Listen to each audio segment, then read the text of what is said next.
எத்தனை மணிக்கு என்ன அவருடைய திடலுக்கு எத்தனை மணிக்கு வராரு திரும்ப? நாங்கள் திடலுக்கு இது வந்து முழுக்க சேலம் மாவட்ட நிர்வாகிகள் நாங்கள் ஏற்பாடு செஞ்சுருக்கோம் இந்த விழாவை.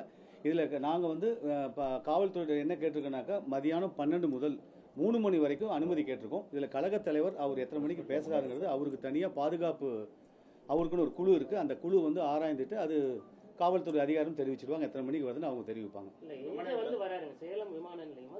அதான் அது அந்த எனக்கு தெரிஞ்ச வரைக்கும் திருச்சின்னு சொல்லியிருக்காங்க. இது சேலமா அதுன்னு அந்த காவல்துறை அதிகாரிகள் தான் முடிவு பண்ணணும். இல்ல சேலத்துல ஃளைட் இதுக்கு அனுமதிலாம் வாங்கி இருக்கிறதா சொல்றாங்க. இப்போ அங்க இருந்து எத்தனை மணிக்கு வராரு, இங்க திடலுக்கு எத்தனை மணிக்கு? இல்ல நாங்க திடலுக்கான அனுமதி காவல்துறையிட்ட வந்து மதியம் 12 மணி முதல் 3 மணி வரை வாங்கியிருக்கோம். இது வந்து அவர் வராது, அவராருன்னா நீ பேசுறதுக்காக அவர் வராரு. இந்த திடல் முழுக்க எங்களுடைய பொறுப்பில் நாங்க தான் இதை அமைச்சிருக்கோம் இல்லையா. அவர் வராரு, எத்தனை மணிக்கு போறாருங்கிறது கண்டிப்பா அவங்க பாதுகாப்பு அதிகாரிகள் தான் தெரிவிக்கணும். வேற ஏதாவது நிர்வாகிகளோட இண்டோர் மீட்டிங் இந்த மாதிரி ஏதாவது இங்க சேலத்துல தான் இருக்காரு? இல்ல எங்களுக்கு தெரிஞ்ச வரைக்கும் தளபதி நேரா வராரு, இங்க கலந்துக்கிறாரு, திரும்பி ஊருக்கு போயிடறாரு.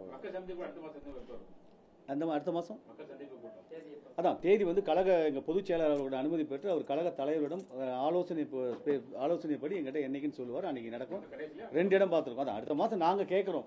நாங்கள் வந்து இந்த கூட்டத்தை மக்கள் சந்திப்பு கூட்டத்தை ஏற்பாடு செய்கிறோம் என்று நாங்கள் கோரிக்கை வைக்கிறோம். அடுத்த மாதமாக தேதி வாங்கி கொடுக்குறது எங்கள் கழக பொதுச் செயலாளர் அவர்கள் கழக தலைவரிடம் ஆலோசனை பண்ணி அந்த தேதி வாங்கி கொடுப்பார். உங்களுக்கே தெரியும், நல்ல கூட்டம் வருது. அந்த மாதிரி கூட்டங்கள் எதிர்பாராத விதமா வந்து அதை எப்படி சமாளிப்பீங்க? ஏன்னா இன்னைக்கு வந்து காவல்துறை உங்களுக்கு பல கட்டுப்பாடுகளை விதிச்சிருக்காங்க. அந்த கட்டுப்பாடுகளுக்கு மீறி இந்த கூட்டத்தை எப்படி சமாளிப்பீங்க? இல்ல 51 கட்டுப்பாடுகள் அவங்க கொடுத்துருக்கிற கட்டுப்பாடுகள் எல்லாமே ஏத்துக்கக்கூடிய கட்டுப்பாடுகள் தான் இருக்கு. இதை தவிர்க்க வேண்டும்னு அவங்க எந்த கட்டுப்பாடுமே கொடுக்கல. எங்களுக்கு நல்ல அறிவுரைகள் தான். இதெல்லாம் இருந்தா ஒரு கும்பலை வந்து எப்படி கட்டுப்படுத்த முடியும் அந்த மாதிரி கொடுத்துருக்காங்க. கிட்டத்தட்ட பாத்தீங்கன்னா ஒரு 3 கிலோமீட்டர் தூரத்துக்கு பேரிகார்டு போடுறோம். எங்க வந்தாலும் பொதுமக்களோ இல்ல இப்ப இந்த அடையாள அட்டை இருக்கிறவங்க மட்டும் தான் வர போறாங்க. அவங்க பார்க்கிங்காக ஒரு 7 இடம் ரெடி பண்ணியிருக்கோம். 7 இடத்துல கார் தனியா நிறுத்தலாம், 2 வீலர் தனியா நிறுத்தலாம், 25 பேர் கொண்ட வேன் இருக்கு பார்த்தீங்கன்னா அது தனியா நிறுத்தலாம். எந்த வேன் எந்த ஊர்ல இருந்து எத்தனை பேர் வராங்க, இப்ப வராங்க அப்படின்னா நாங்க எப்படி இந்த அடையாள அட்டையை கொடுக்க போறோம்னாக்கா இப்ப 11 தொகுதி இருக்கு. இந்த 11 தொகுதியில அந்த மாவட்ட செயலாளர்கள் மூலமாக எந்த ஒன்றிய தலைவர் வராங்க, அவங்க எத்தனை பேர்த்த கூட்டிட்டு வராங்க, ஆண்கள் எத்தனை பெண்கள் எத்தனை, இதெல்லாம் காவல்துறை சொன்னதின் பேரில் நாங்கள் ரெடி பண்ணி வச்சிருக்கோம். அந்த அவங்க வராங்க அப்படின்னா இதுல வந்து கேட்டகரி பிரிக்கிறோம். 2 வீலர் எத்தனை பேர் வராங்க. இப்போ உதாரணத்துக்கு ஒரு சட்டமன்ற தொகுதியிலிருந்து ஒரு 100 2 வீலர் வருதுனாக்க அந்த சட்டமன்ற தொகுதி ஏற்காடு சட்டமன்ற தொகுதியிலிருந்து வருகின்ற 100 இருசக்கர வாகனங்கள் எந்த இடத்துல பார்க்கிங் செய்ய வேண்டும் அப்படின்னு அந்த பார்க்கிங் ஒரு பேர் வைக்கிறோம். சும்மா உதாரணம் குறிஞ்சி, முல்லை, நெய்தல் அந்த மாதிரி ஒரு பேர் வைக்கிறோம். அப்போ ஏற்காடு சட்டமன்ற தொகுதிக்கு வந்து குறிஞ்சி இருசக்கர வாகனம் குறிஞ்சியில் பார்க் செய்ய வேண்டும். அதுக்கு வந்து ஒரு கூகுள் மேப் ஸ்கேனர் ஒன்று கொடுத்துட்றோம். அவங்க அதை ஸ்கேன் பண்ணிக்கிட்டாங்களா அதில் அவங்க ஆட்டோமேட்டிக்காக அங்கே போயிடறாங்க. ரெண்டாவது இதுக்கு ஒரு குழு, வாட்ஸ்அப் குழு எல்லாத்தையும் இணைத்து காவல்துறையினரும் அதில் இருக்காங்க. போக்குவரத்து காவல்துறை, அதுக்கப்புறம் சட்ட ஒழுங்கு காவல்துறை, அந்த மாதிரி ஒரு அதிகாரிகளை நம்ம சிஓபி சிறப்பாக நேற்று ஒரு மீட்டிங் நடைபெற்றது. அந்த மீட்டிங்கில் யார் டிசி அவங்க தலைமையில் ஒரு 2 டிசி இருந்தாங்க. ஏசி எல்லாத்தையுமே கூப்பிட்டு அந்த ஒரு குழுவுக்கு யார் தலைமை இருக்கிறதுன்னு பண்ணியிருக்காங்க. அப்போ ஒரு சட்டமன்ற தொகுதியிலிருந்து ஒரு 25 பேர் கொண்ட வண்டி வருதுன்னா அது நெய்தல், குறிஞ்சியில் வந்து இருசக்கர வாகனம், அந்த மாதிரி தனித்தனியாக பிரித்து வரும்போது காவல்துறைக்கு ரொம்ப ஈஸியாக இருக்குது. எந்த சட்டமன்ற தொகுதி எவ்வளோ பேர் வராங்க, அங்கே கூட்டிகிட்டு வர ஆட்கள் யார். சப்போஸ் இங்கே கும்பல் அதிகமாகுனாக்கா அவங்கள 1 கிலோமீட்டருக்கு முதல்ல நிறுத்தக்கூடிய அவங்களோட கான்டாக்ட் நம்பர் இருக்குது. அப்போ காவல்துறை என்ன பண்ணும், அந்த 1 கிலோமீட்டர் முதல்ல இங்கே டிராஃபிக் அதிகமாக இருக்குது அந்த வண்டியை நிறுத்தினாக்கா அவங்களும் இவங்களோட ஒத்துழைப்பு கொடுப்பாங்க. இதெல்லாம் சொல்லியிருக்கோம், இந்த மாதிரி நடக்குது. ஏன்னா 5000 பேர் தான் கலந்துக்கிறாங்க, நீங்கள் அதிகமாக வந்துடக்கூடாது, நம்ம எந்த கெட்ட பேரும் இந்த நிகழ்ச்சிக்கு வாங்கி கொடுக்க கூடாதுங்கிறப்ப நீங்கள் வராதிங்க நில்லுங்கனாக்கா இந்த அரை மணி நேரம் வித்தியாசம். 10 மணிக்கு ஏற்காடு சட்டமன்ற தொகுதியில் வராங்கன்னா 10:30 மணிக்கு அவங்க வராங்க.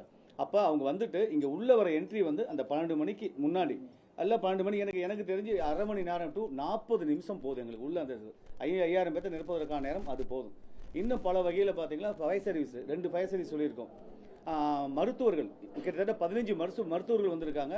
தீவிர சிகிச்சை பிரிவு நேற்றே பேட்டி கொடுத்தாரு. ஏதாவது ஒரு நிகழ்ச்சி இறைவன் அருளால் நான் வந்து கடவுள் நம்பிக்கை அதிகமாக இருக்கும் நடக்க போகிறது இல்லை, அப்படி நடந்தாலும் அடுத்த ஒரு 10 நிமிஷம் இல்லை அதுக்கு முன்னாடி ஒரு நொடியிலேயே அவங்களுக்கு என்ன தேவையோ அதை கொடுக்குற அளவுக்கு மருத்துவ முகாம் ரெடி பண்ணியிருக்காங்க. 6 மருத்துவ முகாம், 15 டாக்டர். இன்னும் டாக்டர் அவங்களே இந்த 15 டாக்டரும் எங்கள் கட்சிக்காரங்க தான், வெளியே நாங்கள் யாருமே கூப்பிடல. இன்னும் 10 டாக்டர் தானாக வரேன்னு சொல்லி அவங்களும் வந்திருக்காங்க. இது விட்டு செவிலியர்கள் வந்திருக்காங்க, அதுவும் தீவிர சிகிச்சை பிரிவில் இருந்த செவிலியர்கள் வந்திருக்காங்க. அவங்களும் எது வேணாலும் பண்ணுவாங்க.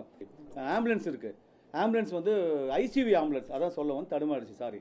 ஐசியூவி ஆம்புலன்ஸ் கிட்டத்தட்ட அது ஒரு 4 இடம், அந்த 6 இடம் இருக்குன்னா 6ல் ஆர்டினரி 1, ஐசியூ ஒன்று, ஆர்டினரி ஒன்று, ஐசியூ ஒன்று, அந்த மாதிரி அது ஒரு 4 ஆம்புலன்ஸ் இருக்குது. இன்னும் ஒரு 2 ஆம்புலன்ஸ் நேற்று கூப்பிட்டு எக்ஸ்ட்ரா பண்ணினாங்க.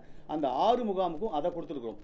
குடிநீர் வசதி ஒவ்வொரு அதை இப்போ பாக்ஸ் பண்ணியிருக்கோம் பார்த்தீங்களா, ஒவ்வொரு பாக்ஸுக்கும் சின்டெக்ஸ் டேங்க் வச்சு குடிநீர் வசதி செஞ்சுருக்கோம். அதே மாதிரி எல்லாம் மருத்துவ வசதி, குடிநீர் வசதி, கழிப்பிட வசதி, மக்களுக்கு என்னென்ன தேவை, குடிநீர் தண்ணீர் பாட்டில் கொடுக்குறோம். ஒவ்வொருத்தரும் தண்ணீர் பாட்டில் இது இல்லாமல் உள்ள நுழையும் போது எங்கள் கழக பொதுச்செயலாளர்கள் அவர் வரவேற்கும் விதமாக தண்ணி பாட்டில் அந்த மாதிரி ஒரு சின்ன ஒரு பை ஒன்று கொடுக்குறாரு அவங்களுக்கு.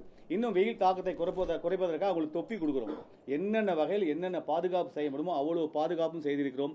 700 பேர் தளபதி விஜய் பாதுகாப்பு படை, இவங்க மட்டும் 700 பேர். இது இல்லாமல் தொண்டர் படை இருக்கு. இந்த பாதுகாப்பு படை மட்டும் 700 பேர். அவங்கள 40 பேரா அங்கே ஒரு இன்ஸ்பெக்டர் தலைமையில் கொடுத்துருக்காங்க.